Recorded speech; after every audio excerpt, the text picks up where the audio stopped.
Hello అందరికీ. Daddy hello. Hi అండి అందరికి. బాగున్నారా మీరు అందరూ? అందరు బాగానే ఉంటారు. మా ఆయన ఇస్త్రీ చేస్తుండు, అది కూడా నా బట్టలు. మేము చేయాలా లేకపోతే కొడుతుంది? మరి అంత భయం ఉండాలి. రేపు మేము బయటికి వెళ్తున్నాము. ఏంది ఎక్స్ప్రెషన్ అట్లా పెట్టినా? కొడతారన్నా. రేపు మేము బయటికి వెళ్తున్నాము. నేను మా పిల్లలే. మా హస్బెండ్ 2 days తర్వాత వస్తాడు. ఎక్కడికి వెళ్తున్నాం అనేది నేను చెప్తాను మీకు. ఇక్కడ ప్యాకింగ్ అవుతుంది, చూపిస్తాను. ప్యాకింగ్ అవుతుంది బ్యాగ్ నాది, మా పిల్లలది. నాతో వస్తావా, అరే నాతో వస్తావా?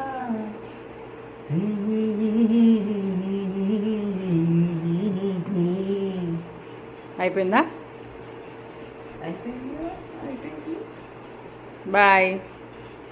బాయ్.